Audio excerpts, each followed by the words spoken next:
بسم اللہ الرحمن الرحیم نحمده ونصلی علی رسولہ الکریم اما بعد اعوذ باللہ من الشیطان الرجیم بسم اللہ الرحمن الرحیم واذکر ربک فی نفسک تضرعا وخیفة ودون الجہر من القول بالغدو والآصال ولا تکن من الغافلین صدق اللہ مولانا العظیم۔ معزز و محترم میرے بھائیوں، دوستوں، بزرگوں، اللہ تبارک و تعالیٰ کی یاد یہ مسلمان کی زندگی کا فریضہ ہے، اور اللہ کی یاد جتنی اعلیٰ اور بلند چیز ہے، اللہ کی یاد سے غفلت یہ اتنی ہی بری چیز ہے۔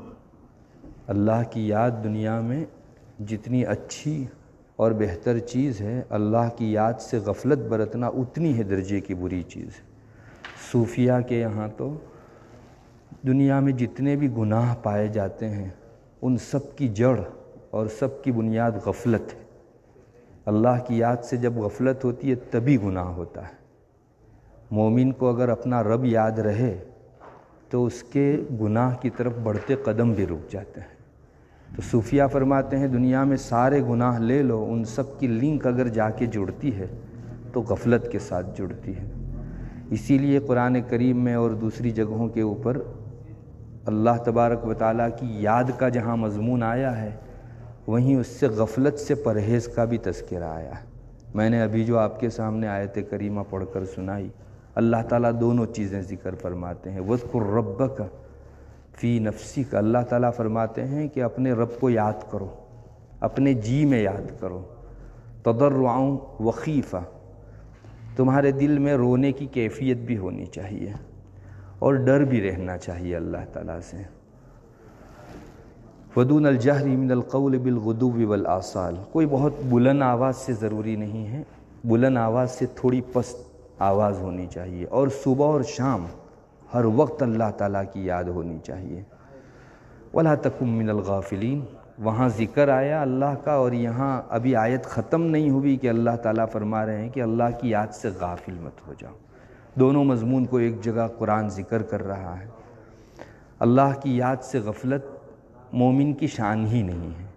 جو گھڑی غفلت میں گزری وہ نقصان میں ہے، وہ ٹوٹے میں ہے، خسارے کے اندر ہے۔ جو یاد اللہ کی یاد سے غفلت کے اندر گھڑی گزرتی ہے اس میں دو نقصان ہیں۔ ایک نقصان تو یہ کہ انسان اپنے مقصد سے اتنی دیر کے لیے ہٹ جاتا ہے۔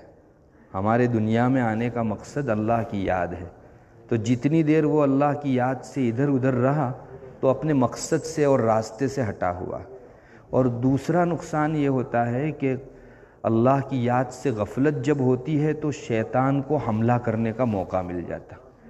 بعض روایتوں کے اندر آتا ہے کہ انسان جب اللہ کی یاد میں ہوتا ہے تو شیطان دور چلا جاتا ہے، پھر جب غفلت میں ہوتا ہے تو دل پر آ کر بیٹھ جاتا۔ جس طرح ہاتھی کی سونڈ ہوتی ہے، آپ نے سونڈ دیکھی ہوگی ہاتھی کی، مچھر کو بھی سونڈ ہوا کرتی ہے ایک، جس کے ذریعے سے وہ ان رگوں کے اندر اس کو چبھوتا ہے اور وہاں سے خون چوستا ہے۔ تو ویسے شیطان کی بھی سونڈ ہے، روایتوں میں آتا ہے۔ وہ جب انسان کو غافل پاتا ہے اللہ تبارک و تعالیٰ کے ذکر سے تو دل کے اوپر آ کر بیٹھ کر اس میں اپنی سونڈ ڈالتا ہے اور اس کے ذریعے سے وسوسے انسان کے دل کے اندر پھیلاتا ہے۔ تو بہت بڑا نقصان یہ ہے یاد سے غفلت اللہ کی جب ہوتی ہے تب، کہ شیطان کو ہمارے دلوں میں وسوسہ ڈالنے کا موقع مل جاتا ہے، اور اس کے وسوسے سے بری کوئی چیز نہیں ہے۔ دنیا میں انسان کبھی کبھی وسوسوں سے اتنا پریشان ہو جاتا ہے کہ اس کو سونے اٹھنے بیٹھنے کا چین بھی نہیں رہتا۔ دیکھا ہوگا آپ نے، بہت سارے سائیکولوجک لوگوں کا پھر سہارا لیتے ہیں، ڈاکٹروں کا سہارا لینا پڑتا ہے کہ بس ایک ہی دھن چلتی ہے۔ یہ شیطان کا وسوسہ ہے، بعض مرتبہ انسان کے دل کو متشوش، پریشان کر ڈالتا ہے۔ تو یہ بہت بڑا نقصان ہے انسان کا کہ شیطان کو وسوسہ ڈالنے کا موقع مل جاتا ہے۔ پھر واپس جب اللہ کی یاد میں آ جاتا ہے تو شیطان واپس پیچھے چلا جاتا ہے، پھر واپس غافل پاتا ہے تو واپس آ جاتا ہے۔ اسی کو قرآن کریم کہتا ہے الخناس الذی یوسوس فی صدور الناس، وسوسہ ڈال کے پیچھے ہٹ جانے والا۔ بہت زیادہ وسوسہ ڈالنے والا۔ شیطان کی یہ صفت ہے۔ اللہ کی یاد کی برکت یہ ہے کہ اس سے آیا ہوا شیطان بھی چلا جاتا ہے، اور یاد سے غفلت ہوگی اللہ تعالیٰ کی تو شیطان فوراً اتر آتا ہے، اور بالآخر اللہ تعالیٰ جب انسان بہت زیادہ غفلت میں رہتا ہے تو پھر شیطان اس کا دوست بن جاتا، اب اس کو اللہ کی یاد میں جانے ہی نہیں دیتا۔ وسوسے کا ایک سلسلہ چلتا ہے، ہر وسوسہ دوسرے وسوسے تک، دوسرا تیسرے تک پہنچاتا ہے، اور اس طرح ایک چین چل جاتی ہے پوری وسوسے کی۔ اتنے پورے پیریڈ کے اندر اب انسان اللہ تبارک و تعالیٰ کی یاد نہیں کر سکتا، غافل رہتا ہے، شیطان کو اس کا دوست بنا دیا جاتا ہے۔ قرآن کریم ایک جگہ یہ مضمون بھی ذکر کرتا ہے، قرآن کہتا ہے وَمَن يَعْشُ عَن ذِكْرِ الرَّحْمَنِ نُقَيِّضْ لَهُ شَيْطَانًا فَهُوَ لَهُ قَرِينٌ۔ جو آدمی اللہ کی یاد سے غفلت میں زندگی گزارے گا تو ہم شیطان کو اس پر مسلط کر دیں گے، اور شیطان انسان کا دوست بن جائے گا۔ فَهُوَ لَهُ قَرِينٌ وَإِنَّهُمْ لَيَصُدُّونَهُمْ عَنِ السَّبِيلِ وَيَحْسَبُونَ أَنَّهُمْ مُهْتَدُونَ۔ اب انسان کی حالت شیطان کے وسوسے اور دوست بن جانے کی وجہ سے ایسی ہوگی کہ وہ اللہ کی یاد کی طرف تو لوگوں کو نہیں پہنچائے گا، بلکہ اللہ کی یاد جو لوگ کر رہے ہیں ان کا روڑا بنے گا، ان کے راستے میں رکاوٹ بنے گا، اور اپنے دل میں یہی خیال کرے گا تو اپنے تو سیدھے راستے پر ہیں۔ حتیٰ اذا جاءنا قال یا لیت بینی وبینک بعد المشرقین فبئس القرین۔ معلوم ہوا کہ پوری زندگی شیطان دوستی نبھاتا ہے، اور شیطان کی دوستی کا مطلب ہی یہ ہے کہ اس آدمی کو صراط مستقیم سے ہٹا دیا، اس کو پتہ بھی نہیں چلتا، وہ یہی سمجھتا ہے کہ میں تو صحیح ڈگر پر چل رہا ہوں، صحیح راستے پر چل رہا ہوں، اچانک موت آ جاتی ہے اور اللہ کے سامنے پیشی کا موقع آ جاتا ہے، تب آنکھ کھلتی ہے کہ ارے میں تو شیطان کے کہے میں پوری زندگی ہار کے آ گیا۔ وہ مضمون قرآن ذکر کرتا ہے، یہاں تک کہ جب انسان ہمارے پاس آئے گا تو اپنے ساتھ شیطان دوست کو دیکھ کر یہ کہے گا اے اللہ میرے اور اس کے درمیان میں مشرق و مغرب کی دوری ہو جاتی، کہاں یہ میرے ساتھ ساتھ حشر کے اندر بھی کھڑا ہے۔ یا لیت بینی وبینک بعد المشرقین فبئس القرین۔ انسان تمنا کرے گا اس دن کہ اللہ یہ جو جہنم میں لے جانے کا داعی ہے بہت بڑا، یہ میرے ساتھ حشر کے اندر کہاں ہو گیا۔ مگر اب تمنا کرنے سے بھی کچھ نہیں، اللہ کی یاد سے عمر بھر تم نے غفلت برتی، تم نے اپنی جانوں پر ظلم کیا، اب یہ شیطان آج قیامت کے دن اتنا بھی کام نہیں آ سکے گا تم کو۔ وَلَن يَنفَعَكُمُ الْيَوْمَ إِذ ظَّلَمْتُمْ أَنَّكُمْ فِي الْعَذَابِ مُشْتَرِكُونَ۔ یہ شیطان بالکل اب فائدہ نہیں دے سکے گا، جاؤ تم کو بھی عذاب اور شیطان کو بھی عذاب، تم دونوں جہنم کے اندر عذاب بھگتو، اللہ تبارک و تعالیٰ کی طرف سے یہ کہا جائے گا۔ تو اس آیت کریمہ سے یہ بھی معلوم ہوا کہ انسان اللہ کی یاد سے غافل رہتا ہے تو کچھ مدت تک غفلت کنٹینیو رہنے کی وجہ سے اب شیطان پرمیننٹ دوست بن جاتا ہے اس کا، اور یہ بہت بری حالت ہے، چونکہ شیطان کی دوستی کے بعد انسان کو آنکھ کھولنے کا موقع ملتا ہی نہیں ہے۔ وہ موت کے موقع سے جب اچانک ایک جھونکا آ جاتا ہے تب پتہ چلتا ہے کہ میں تو اپنی پوری زندگی ہار کر آ گیا، اور یہ شیطان کل قیامت کے دن اپنی برات کا اظہار کرے گا کہ بھائی میں تمہارے ساتھ شریک نہیں ہوں، تمہارے اپنے اعمال کے تم ذمہ دار۔ قرآن کریم میں ایک سے زیادہ جگہوں پر یہ بھی مضمون آیا ہے، کمثل الشیطان اذ قال للانسان اکفر۔ شیطان کہے گا، دنیا میں کہتا ہے انسان کو تو کفر کر، یعنی وسوسہ ڈالتا ہے، آرڈر کرتا ہے برائیوں کا، فسق و فجور کا، گناہ کا۔ فلما کفر، جب انسان شیطان کے کہنے سے کفر کر لیتا ہے، قال انی بری فلما کفر قال انی بریء منک انی اخاف اللہ رب العالمین۔ تو شیطان کہتا ہے میں تیرے کفر سے بری، تیرے کفر کا تو ذمہ دار، میرے اوپر کچھ نہیں ہے، اور مجھے تو عالم و جہاں کے پروردگار کا خوف ہے، میں تیرے کام میں شریک نہیں، تیری سزا تو بھگت۔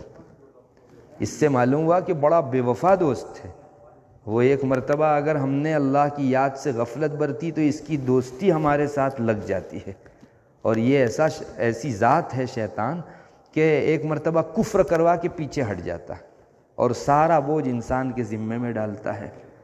قرآن کریم ایک اور جگہ بھی اس کو ذکر کرتا ہے، وقال الشیطان لما قضی الامر ان اللہ وعدکم وعد الحق ووعدتکم فاخلفتکم۔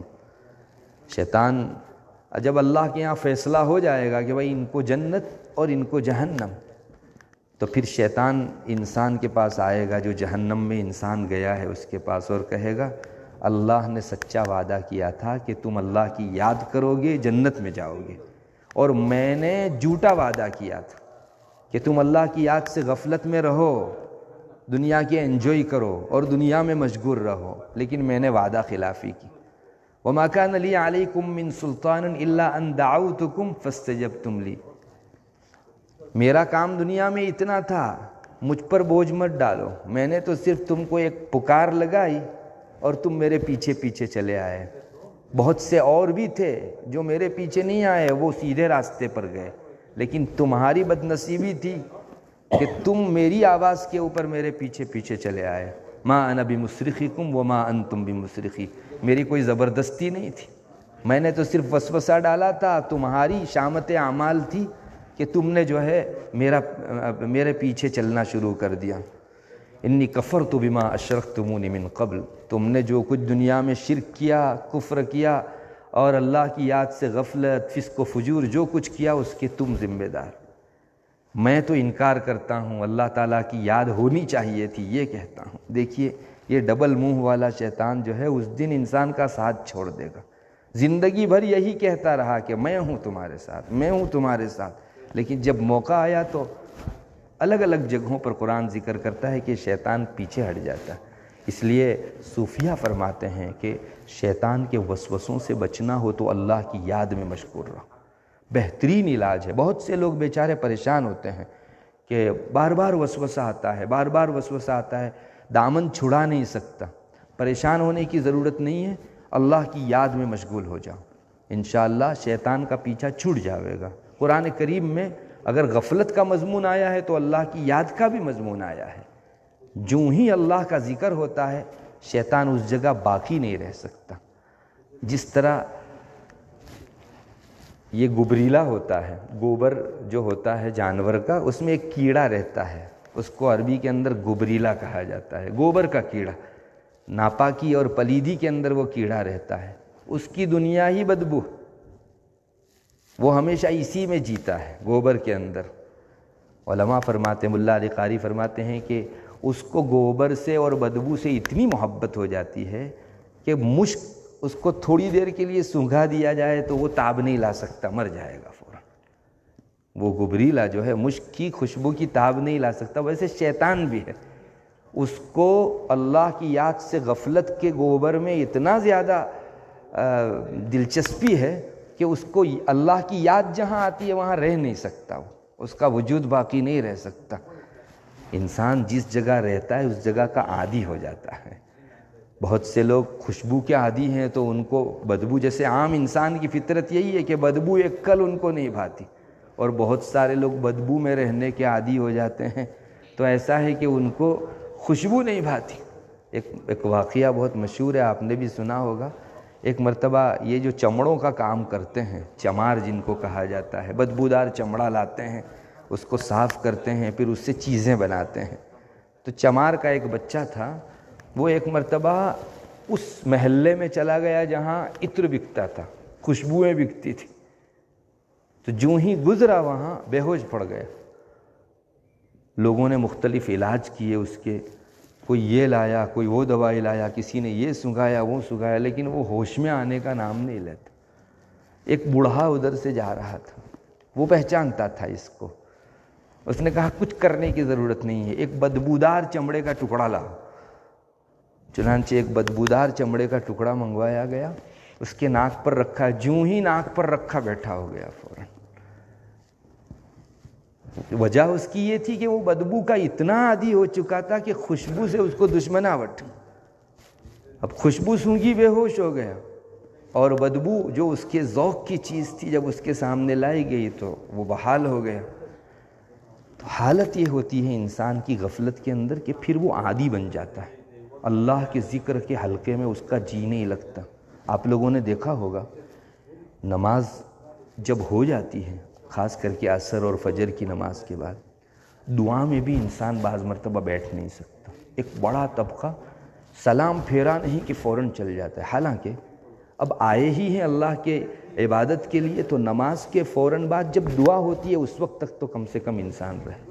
لیکن ایسا معلوم ہوتا ہے جیسے ہمارے ایک مربی کہتے ہیں کہ چونکہ ان کو اللہ کی یاد سے انس نہیں ہے، اس وجہ سے نماز میں بالکل آخر میں رکوع میں شریک ہوتے ہیں اور سلام پھیرتے ہی ایسے بھاگتے ہیں جیسے مسجد کاٹنے دوڑتی ہے، ان کو بے چینی ہوتی ہے ایک قسم کی، زیادہ دیر تک آدمی ٹھہر نہیں سکتا۔ یہ بہت ڈرنے کی حالت ہے، چونکہ انسان کو غفلت کے اندر بعض مرتبہ اس کی بدبو سے اتنا انس ہو جاتا ہے کہ اس کو باہر ٹیس آتا ہے، مسجد کے اندر نہیں آتا۔ آپ دیکھیں گے بعض لوگوں کو وہ مسجد سے باہر گھنٹہ 1.5 گھنٹہ بیٹھیں گے لیکن یہاں 3 منٹ 2 منٹ دعا کے اندر شریک نہیں ہویا جاتا۔